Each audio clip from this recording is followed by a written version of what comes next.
जय हिंद बच्चों। तो लेकर आ चुका मैं आप लोगों के लिए कॉम्पिटेंसी बेस्ड क्वेश्चंस का नेक्स्ट वीडियो लेक्चर, जहां पे आज हम डिस्कस करने वाले हैं क्वेश्चन नंबर 88 टू ऑनवर्ड। तो फटाफट देखिए इसमें क्या कहा जाता है। तो इसमें ये जो क्वेश्चन है आपके पास, वो है आपके पास रिफ्लेक्शन चैप्टर से। वैसे नाम लिखा है आपके पास अलजेब्रा, और अलजेब्रा के अंदर आता है आपके पास रिफ्लेक्शन। तो देखिए इसमें क्या कहा जाता है।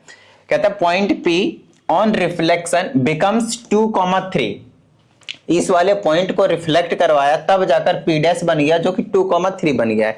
अब हमसे कहता है कि name the line of reflection से L1। तो उस लाइन को आपको L1 का नाम देना है। तो इसको मैं थोड़ा सा छोटा कर देता हूं और यहां पे आपको बनाकर सभी चीजें दिखा देता हूं। ठीक है, तो फटाफट एक्सिस बना लीजिए सबसे पहले तो यहाँ पे। ठीक है ना, मान लेते हैं कि आपके पास y एक्सिस है और ये आपके पास x एक्सिस है इस तरह से। तो इधर x डैश ले लिया और इधर पॉजिटिव x, इधर y और इधर y डैश। ओके, सबसे पहला पॉइंट था आपके पास 2,-3। तो ये जो 2,-3 होने वाला है वो कहां होगा, x की 2 y की -3, लगभग यहां पे होने वाला है 2,-3। और इस वाले पॉइंट का जो नेमिंग किया गया है वो आपके पास पॉइंट P है। उसके बाद हमसे इसमें कहा जाता है कि इसको हमने रिफ्लेक्शन करवाया तो ये 2,3 बन गया और वो P डैश का नाम देना है आपने उसको। तो ये जो P है आपके पास, इसका रिफ्लेक्शन किसके अबाउट, कौन सा ऐसा लाइन है जिसके अबाउट अगर आपने करवाया तो वो 2,3 बन गया। ठीक है ना, ध्यान समझिएगा। यहाँ पे नेगेटिव अगर वैल्यू देखे दोनों में सेम सेम है, बस साइन का फर्क है। अगर साइन का फर्क है, इसका मतलब या तो एक्स एक्सिस या तो वाई एक्सिस, इन दोनों एक्सिस के अबाउट रिफ्लेक्ट करवाया गया है। अगर मैं इसको रिफ्लेक्शन करवाता हूं एक्स एक्सिस के अबाउट, तो ये चला जाएगा यहाँ पे फर्स्ट क्वाड्रेंट में। और अगर मैं इसी वाले पॉइंट को y एक्सिस के अबाउट रिफ्लेक्शन करवा दूंगा तो ये वाला जो पॉइंट है वो इधर आ जाएगा। तो अब ध्यान समझिएगा, अगर ये फर्स्ट क्वाड्रेंट में गया तो x और y दोनों पॉजिटिव होंगे, और ये देखिए दोनों पॉजिटिव। इसका मतलब 100% है कि इस वाले पॉइंट का जो रिफ्लेक्शन लिया गया है वो x एक्सिस के अबाउट लिया गया है, ताकि x की वैल्यू 2 हो और y की वैल्यू 3 है। लगभग यहाँ पे आकर 2,3 जो है, और जो कि आपके पास P डैश का जो काम है वो करने वाला है। चलो भाई, तो आपने रिफ्लेक्शन बता दिया। अब इसमें इस वाले में जो पहले का आंसर हो जाएगा name the line of reflection, और उसको L1 से बोला तो ये जो x एक्सिस हो जाएगा। इसमें आंसर आप बोलेंगे x एक्सिस। क्या बोलेंगे आप आंसर में, x एक्सिस। और इस x एक्सिस का हमसे बोला है कि से L1, तो हमने बोल दिया L1 भाई, कोई दिक्कत नहीं है। ठीक है, चलिए दूसरे पार्ट में आते हैं। कहता है पॉइंट P डैश, मतलब इस वाले की बात की जा रही है, is reflected to P double dash along the line L2 which is perpendicular to line L1 and passes through the point। कौन सा point, passes through the point which is invariant along the both axis। उसके बाद कहता है right the coordinates of P double dash. तो इसको एक बार अच्छे से फटाफट रीडिंग लीजिए, तब जाकर समझ में आएगा क्या बोला गया इसमें। Point P dash is reflected to P double dash, मतलब P डैश का अगर हमने रिफ्लेक्शन लिया तो वो P डबल डैश बन जाएगा। तो क्या बन जाएगा, P डबल डैश। ठीक है, इतनी बात सही है। कहता है अलोंग द लाइन L2, मतलब एक ऐसी लाइन के अबाउट लेना है जिस लाइन का जो नाम है वो L2 है। वो कौन सी लाइन है वही हमें भी यहां पे पता करना है। साथ में कहता है वो जो लाइन है which is perpendicular to the line L1, मतलब वो जो लाइन है वो L1 के परपेंडिकुलर है। ठीक है, परपेंडिकुलर। ओके, मतलब 100% एक लाइन ऐसे आकर गिरेगी, ऐसे ऐसे ऐसे ऐसे ऐसे ऐसे इस तरीके से लाइन जो है वो आकर गिरने वाली एक्स एक्सिस पे, क्योंकि L1 के परपेंडिकुलर है कौन, L2। ठीक है, चलिए।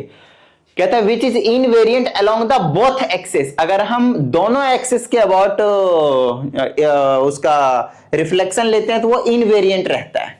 तो वो कौन सा ऐसा पॉइंट हो सकता है, वो पॉइंट हो जाएगा आपके पास ओरिजिन। अब यहाँ पे बच्चे समझ नहीं पाते कि पॉइंट होगा क्या, मैं आपको समझा देता हूँ, समझिएगा। Why did I choose origin? उसके पीछे का रीजन है, ये रहा ओरिजिन। एक लाइन आपके पास कुछ इस तरह से आएगा, इस तरह से ऐसे करके आने वाला है। अब ये वाली जो लाइन है वो परपेंडिकुलर है किस पे, L1 पे, और इस वाले का लाइन का नाम आप दे देंगे L2। ठीक है ना, साथ ही वो ऐसे एक पॉइंट से पास हो रहा है जो इनवेरिएंट होता है हमेशा। अब ओरिजिन का रिफ्लेक्शन लीजिए एक्स एक्सिस के अबाउट, वो एक्स एक्सिस पे भी लाई करता है तो वो वहीं पे रह जाएगा, इनवेरिएंट हो जाएगा। वाई एक्सिस के अबाउट अब ओरिजिन का ही, ओरिजिन मतलब 0,0 का अगर आपने रिफ्लेक्शन लिया तो भी वो वहीं पे लाई करेगा। लो भाई, तो वो इनवेरिएंट भी है। L2 जो है वो L1 पे परपेंडिकुलर है। अब हमने इस L2 के अबाउट रिफ्लेक्शन करवाना है इस वाले P डैश का, तो P डबल डैश बन जाएगा।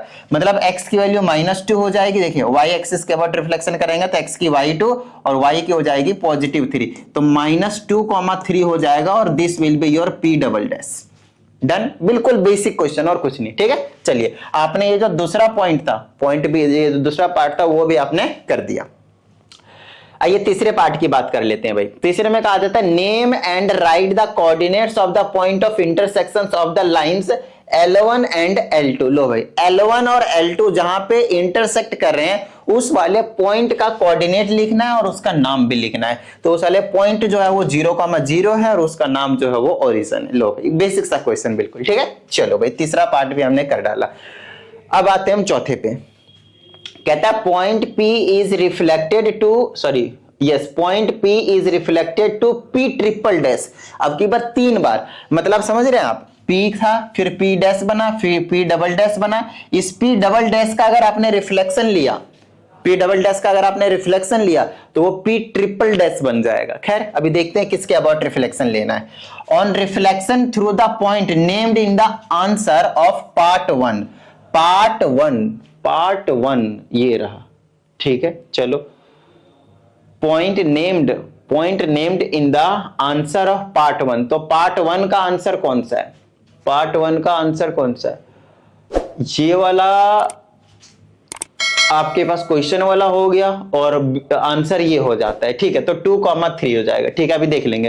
Part 1 of this question, right the coordinates of P triple dash, comment on the location of the points P double dash and P triple dash. तो अब यहां पे हमें समझना पड़ेगा कि यहां पे क्या कहा गया है। Point P is reflected to P triple dash. ठीक है, on reflection through the point named in the answer of part 1। Part 1 की अगर हम बात करते हैं तो आंसर मतलब कौन सा लाइन है, मतलब इसके अबाउट आपके पास जो रिफ्लेक्शन है वो लेना है L1 के अबाउट। ठीक है ना, तो L1 क्या था आपके पास? एक्स एक्सिस, मतलब इस वाले पॉइंट का जो आपको रिफ्लेक्शन लेना है वो एक्स एक्सिस के अबाउट लेना है। ठीक है ना, थोड़ा सा क्वेश्चन घुमा दिया। चलिए अब एक्स एक्सिस के अबाउट अगर मैंने रिफ्लेक्शन लिया तो ये सीधा कहीं ना कहीं इधर आ जाएगा, एक्स की 2 रहेगी और वाई की आपके पास क्या हो जाएगा? ट्रिंग करके माइनस वाला तो माइनस ही रहेगा, एक्स वाला, वाई का चेंज हो जाएगा, एक्स के अबाउट रिफ्लेक्शन लिया तो -3 हो जाएगा। और वैसे भी थर्ड क्वाड्रेंट है तो दोनों ही नेगेटिव होंगे। This will your P triple dash. लो भाई, हो गया क्वेश्चन। क्या बात है, ये तो बस एक तरह से देखें तो रेक्टेंगल बना दिया। यहां से यहां ले गया, यहां से यहां ले गया, यहां से यहां ले गया, यहां से वापस यहां। तो सभी को अगर ज्वाइन कर दूंगा तो आपके पास एक जो रेक्टेंगल है वो बनकर मिल जाएगा आप लोगों को। Right, okay. बस अब इसमें साथ में हमसे बोला है कि comment on the location of point P double dash and P triple dash. तो इनके लोकेशन पे आप क्या कमेंट कर सकते हैं कि P डबल डैश जो लाई कर रहा है वो सेकंड क्वाड्रेंट में और P ट्रिपल डैश जो लाई कर रहा है वो थर्ड क्वाड्रेंट में, और कुछ नहीं, बस यही है। ठीक है, चलो। या फिर आप ऐसे कह सकते हो both the points are lying on a line which is perpendicular to the x axis, इस टाइप से। हालांकि इसके बारे में भी कुछ वैसा ही कहानी है। ठीक है, तो ये ओवरऑल था आपके पास क्या नाम है, ये रिफ्लेक्शन वाले चैप्टर का क्वेश्चन। चलिए अब हम अगले क्वेश्चन की बात कर लेते हैं। और यहां पे हमसे दिया हुआ है कौन सा? अगेन अलजेब्रा का ही है और ये स्ट्रेट लाइन का क्वेश्चन है आपके पास। Section formula and mid point formula और स्ट्रेट लाइन, इन दोनों का मतलब कई बार आपके पास कंबाइंड क्वेश्चन जो है बना देते हैं, तो ध्यान समझिएगा। In the given figure, if the line segment AB is intercepted the y-axis and x-axis at the point C and D, जैसा कि आप साफ-साफ यहाँ पे देख भी पा रहे होंगे कि C और D पे जो है वो y-axis और x-axis जो है वो इंटरसेप्ट किया जा रहा है। That's fine। अब कहता है such that AC ratio AD जो है वो 1:4 है। AC रेशियो AD ये जो है 1:4 है। अब इसका मतलब आप समझ रहे हैं, इसका मतलब ये है कि ये वाला 1 है और ये वाला 3 है। बोलेगा सर ये आपको कैसे पता चला? हमें तो वो दिया ही नहीं है। मैं आपको समझाता हूं कि ये मुझे कैसे पता चला। ठीक है, ध्यान समझिएगा। हमसे गिवन है AC upon AD is equal to 1/4। ठीक है, और मैं आपको बताता हूं क्योंकि, ध्यान समझिएगा, क्योंकि हमें रेशियो चाहिए AC और CD का। क्योंकि हमें ना 20 अपॉन पूरा का रेशियो कभी नहीं चाहिए होता है, जो बीच में पॉइंट इंटरसेक्ट कर रही होती है। सेक्शन फार्मूला का क्वेश्चन है, तो इधर वाले पोर्शन और इधर वाले पोर्शन कितने रेशियो में डिवाइड कर रहा होता है, हमें उनका रेशियो चाहिए होता है। तो उनका रेशियो कैसे निकालेंगे? AC और अपॉन में क्या हमें पूरा AD चाहिए? नहीं चाहिए। तो आप क्या करें, उसको 2 पार्ट में तोड़ दें, AC प्लस CD। तो यहाँ पे इसके जगह पे जहां AD है उसके जगह आप लिख दें AC प्लस CD।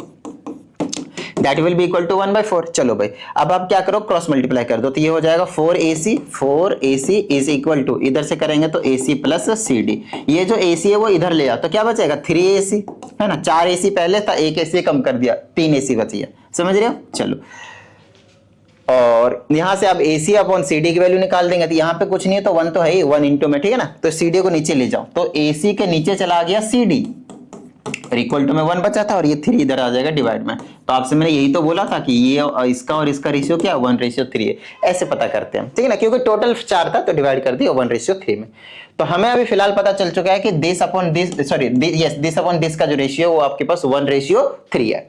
अब आगे हमसे कहा जाता है D is the mid point of CB, D दिख रहा है आपके पास, ठीक है। चलो अब हमने रेशियो आपको बता दिया, ये जो है वो मिड पॉइंट है किसका, इसका CB का, ठीक है ना। चलो खैर ये अभी इंफॉर्मेशन रहने देते हैं, हमसे क्या पूछा वो देख लेते हैं। Find the coordinates of D, C and B, मतलब ये रहा, जो जो अननोन है वो आपके पास निकालना है, ठीक है। सबसे पहले मैं आपको एक सिंपल सा फंडा बताऊंगा, सिंपल सा, ध्यान समझिएगा। अगर ये वाला पॉइंट y एक्सिस पर लाई कर रहा है तो 100% x कोऑर्डिनेट क्या होने वाला है आपके पास 0, जो एब्सिसा होता है, तो उसको आप 0 लीजिए और y को कुछ मान लीजिए, let's say it is y, okay.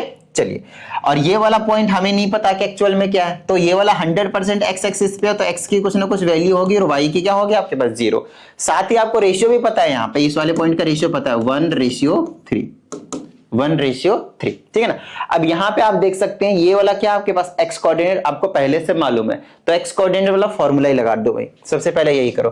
तो x इज इक्वल टू क्या हो जाएगा m और x2 प्लस में n x1 divided by m plus n, ठीक है। चलो भाई x के जगह आप कोऑर्डिनेट की जगह देख सकते हैं क्या आपके पास 0 है, यहाँ पे 0 रख दो, इज इक्वल टू m, ये जो रेशियो होता है उसको हम m रेशियो n कहते हैं, मालूम है ना। चलो तो इसके जगह m के जगह 1 पुट करो इनटू में x2 के जगह क्या है, देखिए ये होता है आपके पास x1 y1 और ये क्या होता है आपके पास x2 y2। चलो भाई तो x2 के जगह सिंपली x है तो आप x पुट करते हैं, बीच में प्लस n के जगह क्या है रेशियो आप देख सकते हैं 3 है, मल्टीप्लाई x1 के जगह आपके पास -2 है, divided by m plus n, it means 1 + 3, that's fine.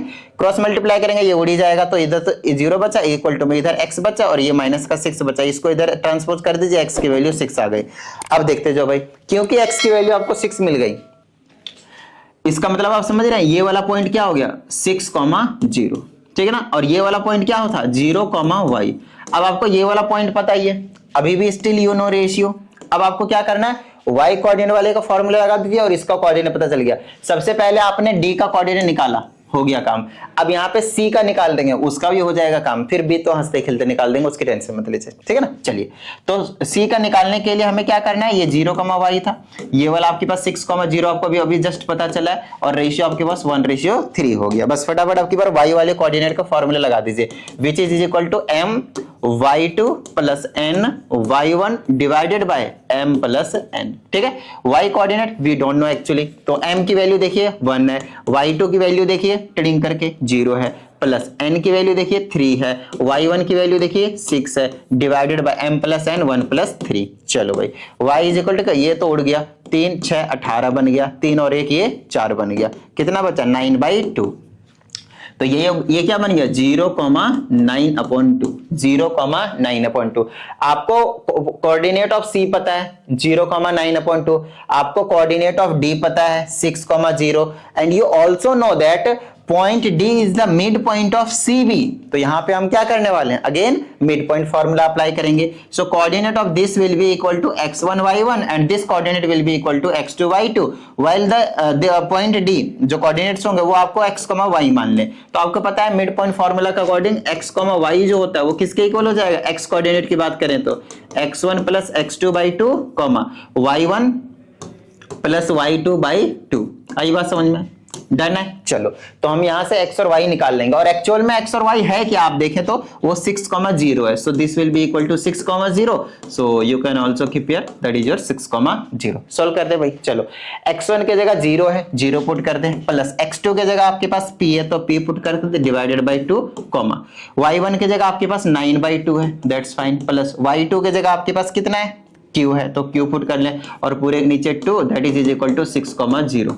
आई ना बात समझ में। अब यहां से क्या हमें p और q की वैल्यू नहीं मिल जाएगी, एक कोऑर्डिनेट अगर दूसरे कोऑर्डिनेट के इक्वल होता है तो इसका मतलब ये होता है कि x कोऑर्डिनेट x के इक्वल है और y कोऑर्डिनेट y के इक्वल है। निकाल ले भाई, तो यहां से बन जाएगा हमारे पास p/2 that will be equal to 6। तो यहां से p की वैल्यू कितनी आ गई, 6 दूना 12, खत्म बात। चलो यहां पे ये जो 9/2 है, 9/2 है प्लस का q है डिवाइडेड बाय 2 है, वो किसके इक्वल हो जाएगा, यहाँ पे 0 के इक्वल। क्रॉस मल्टीप्लाई करेंगे तो हो जाएगा 9/2 plus q is equal to 0, और यहाँ से q की वैल्यू निकाल दिया -9/2। लो भाई, तो इसका कोऑर्डिनेट निकल गया ना, p की वैल्यू और q की वैल्यू साथ में लिख दीजिए 12, -9/2।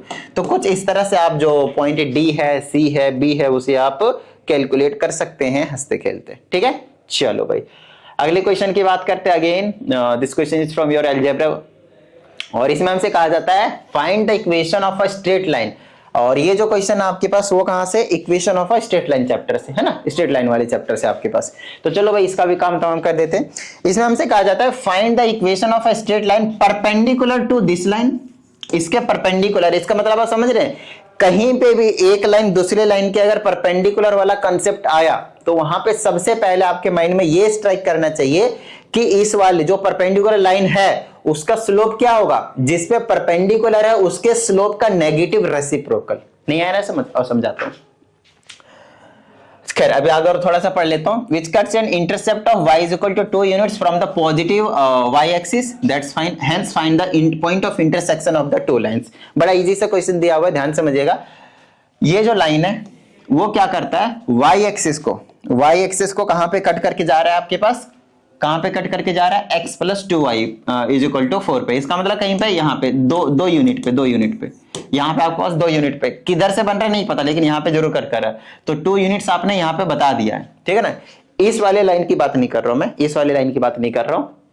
कौन सी लाइन की बात कर रहा हूं मैं, एक ऐसा लाइन जो y एक्सिस को 2 यूनिट्स के इंटरसेक्ट करके जा रहा है। और ये जो दूसरी वाली जो लाइन है आपके पास, जो दूसरी वाली लाइन है वो आपके पास परपेंडिकुलर है इस वाले लाइन पे। अब कहां परपेंडिकुलर है, यहां है, यहां है, यहां है, यहां है, यहां है, वी डोंट नो। तो हमें कोई दिक्कत वाली बात नहीं है उससे भी भाई कि कहां पे परपेंडिकुलर है। बस यहां का हम जो कॉन्सेप्ट लगाएंगे वो ये लगाएंगे कि इसका जो भी स्लोप होगा, लेट से यहाँ इसका स्लोप मैं निकाल देता हूं पहले तो यहां से, तो ये हो जाएगा मेरे पास 2y is equal to 4 minus x, और y की वैल्यू निकालेंगे तो हो जाएगा 4/2 माइनस x/2। इसको आप कंपेयर करेंगे, माइनस x/2 प्लस y/2 लिख लीजिए, और इसको कंपेयर कर दीजिए 4/2 सॉरी, तो इसको लिख दीजिए y is equal to mx plus c, ठीक है। तो ये यहां से m की वैल्यू कितनी आ गई, -1/2। तो स्लोप का फॉर्मूला कितना आया, -1/2, और c की वैल्यू तो 2 आ रही है, ठीक है ना। खैर उसको छोड़ दीजिए। स्लोप देखिए -1/2, तो m1 जो है वो -1/2 है, और जो दूसरी लाइन जो इस पर परपेंडिकुलर है आपके पास है ना, वो हमें नहीं पता उसका स्लोप, तो उसका मान लेते हैं m2। और हमें पहले से पता है कि जब दो लाइन एक दूसरे के ऊपर परपेंडिकुलर होते हैं तो क्या होता है आपके पास, m1 multiply m2 that is always equal to -1। तो यहां से m1 की जगह हम -1/2 रखिए, m2 की जगह m2 रखिए, is equal to -1, minus minus cancel, m2 निकाल दिया तो उसकी वैल्यू आ गई आपके पास 2। m2 की वैल्यू कितनी आ गई आपके पास 2। आई बात समझ में। चलो तो स्लोप आपके पास 2 आ चुका है, तो सिंपल m बोल देता हूं उसको, जिसे मैं जिसका इक्वेशन निकालने वाला हूं, वो आपके पास 0.2 आ गया। और इंटरसेप्ट कितना दे रखा है आपके पास, 2 यूनिट्स। तो हमें पता है y is equal to mx plus c होता है, तो y ऐसे रख दीजिए, m की जगह 2 रख दीजिए, 2x हो जाएगा, और प्लस में c की जगह भी आप 2 रख दीजिए। लो भाई इक्वेशन तैयार, इक्वेशन क्या हो गया आपके पास, तैयार हो गया।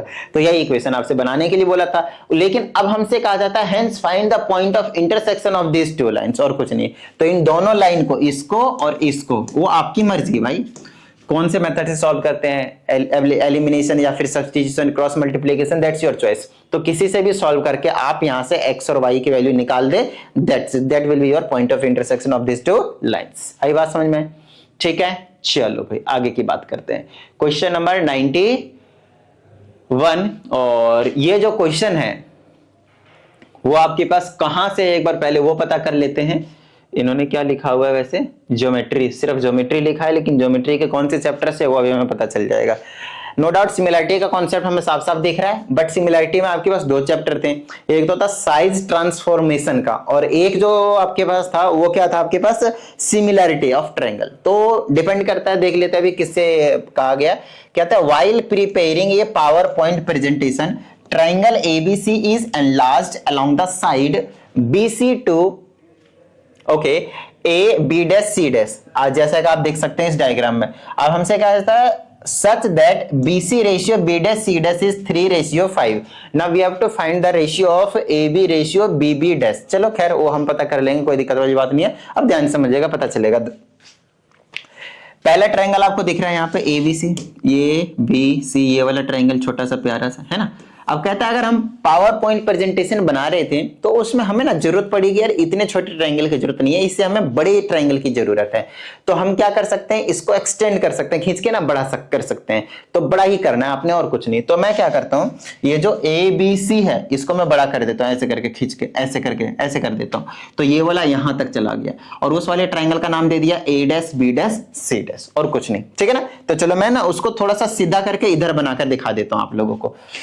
कहां बना दूं, यहाँ तो लिखने का काम करेंगे। ठीक है ना। यहाँ पे बना लेते हैं छोटा सा प्यारा सा, ऐसे करके यहाँ पे लिख देता हूं मैं A, यहाँ लिख देता हूं B, यहाँ पे लिख देता हूं C, और एक बड़ा वाला यहाँ बना देता हूं। उसी को हमने थोड़ा सा बड़ा कर दिया बस। तो इसको बोल दीजिए A कॉमन है, सिर्फ B डैश और C डैश इसमें चेंज लाया गया है। ठीक है ना, सिर्फ इसमें चेंज लाया गया है।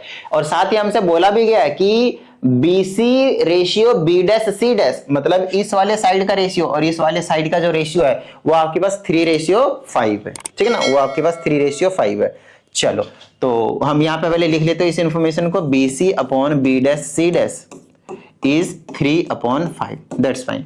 अब हमें क्या पता करने के लिए बोला गया वो एक बार देख लेते हैं। हमसे कहा जाता है AB रेशियो BB डैश, ये क्या मतलब हुआ भाई, देखते हैं कहां से है। AB रेशियो BB डैश, इसका रेशियो आपसे पूछा गया है।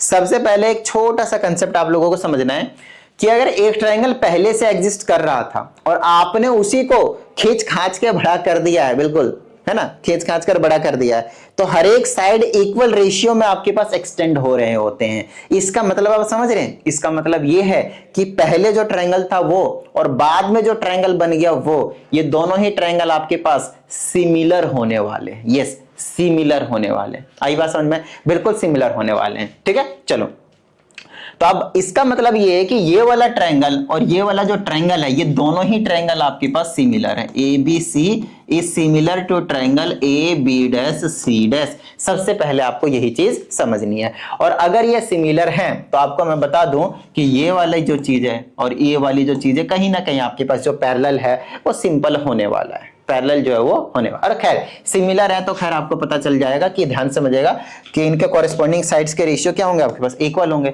तो इसका मतलब आप 100% कह सकते हैं कि BC अपॉन में B डैश C डैश किसके इक्वल होगा।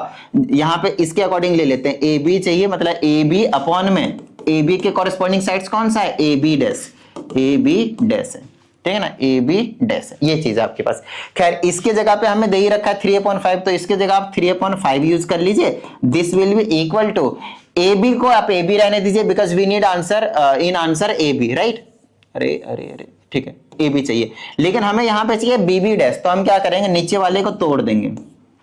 इस AB को ना आप तोड़ दीजिए। कैसे तोड़ सकते हैं, AB प्लस AB डैश को, सॉरी AB डैश को तोड़ दीजिए, AB प्लस BB डैश, और हमें BB डैश का रेशियो है इसीलिए तो इसको लिख देता हूं मैं AB plus BB dash, AB plus BB dash. चलो भाई क्रॉस मल्टीप्लाई करते हैं, इसे इसको करेंगे तो हो जाएगा 5AB, this will be equal to 3 times AB plus 3 times BB dash. चलो इसको इधर ले आते हैं तो 2AB बना लेगा and this will be equal to 3BB dash.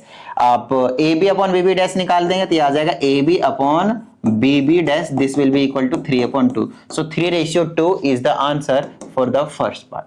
ठीक है, ये बेसिक चीजें होती है भाई, ऐसी चीजें आपको करनी जरूर आनी चाहिए, तभी जाकर जो सिमिलरिटी वाले चैप्टर हैं उसमें आपको मजा आने वाला है। ठीक है, चलिए तो ये कहानी आई होप आपको समझ में आई होगी। ठीक है, और अगर आप लोगों को कुछ डाउट आता है तो इस पे भेज दीजिएगा, प्रॉपर वीडियो सॉल्यूशन आप लोगों को मिल जाएगा।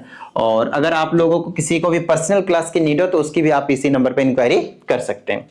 तो इसको हटा देते हैं और आपको पता चल गया कि फर्स्ट पार्ट का जो आंसर आया वो आपके पास 3:2 आया, और कैसे आया अभी हमने आपको समझा दिया।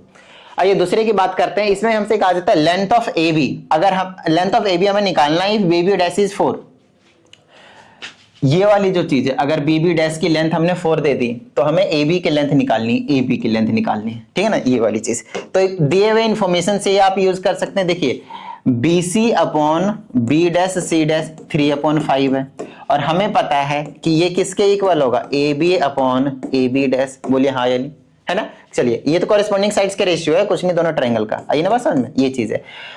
अब हमें निकालना किसकी लेंथ है, AB की, तो इसको हटा ही देता हूं, इसकी कोई जरूरत ही नहीं है हमें, ठीक है ना, इसको तो हटा ही देता हूं। अब हमें आंसर जो पता है वो AB और BB डैश का पता है, यहां से हमें क्या निकालना है, AB की लेंथ निकालनी है, और BB डैश की, BB की भी हमें पता है ये पहले से। तो AB को ऐसे ही छोड़ता हूं, AB को फिर से तोड़ दीजिए वैसे ही same, AB plus BB dash, AB plus BB dash, और ये कितना हो जाएगा 3/5।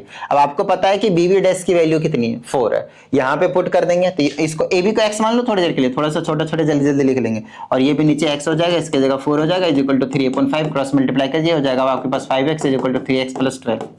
आई बात समझ में, इसको इधर ले आओ भाई, कितना बन जाएगा 2x इक्वल टू 12, यहाँ से x की वैल्यू कितनी आ गई 6, x हमने किसको माना था AB को, तो length of AB is 6 centimetre, that's it.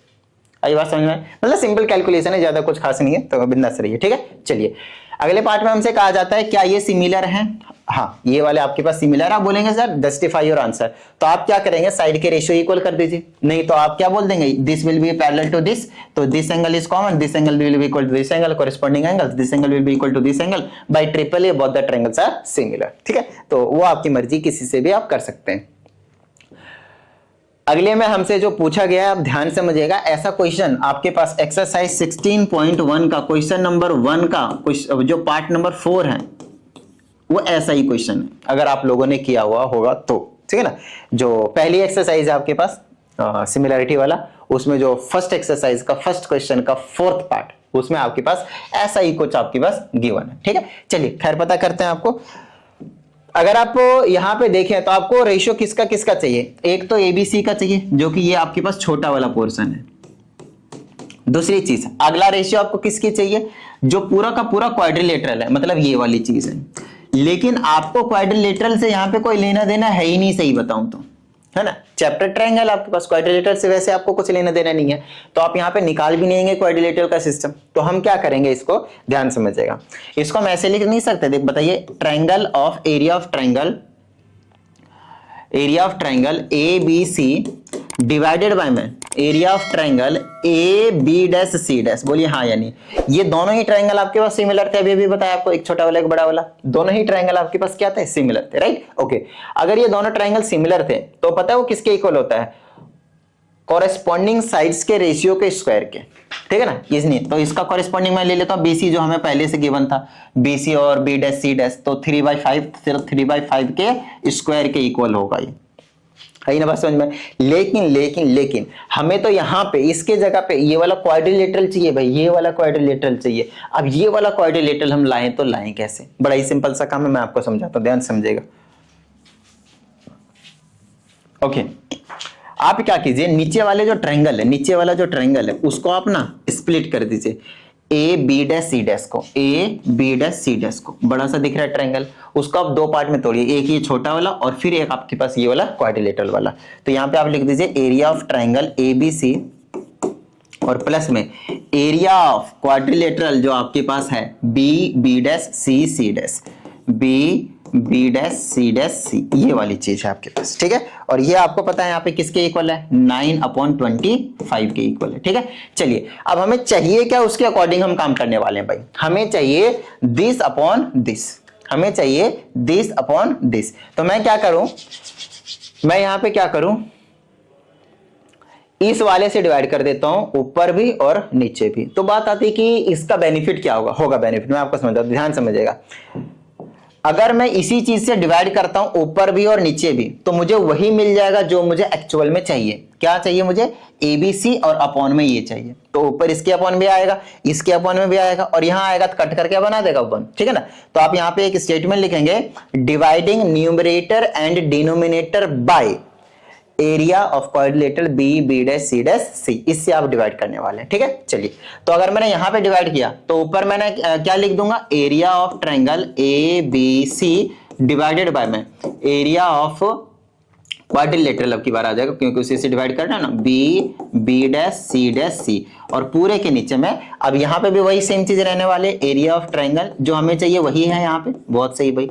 तो ये आ जाएगा area of quadrilateral B dash C dash C, और प्लस में जब मैं इसको डिवाइड करूंगा तो क्या बन जाएगा, वो 1 बन जाएगा, और इज इक्वल टू में कितना आपके पास 9/25।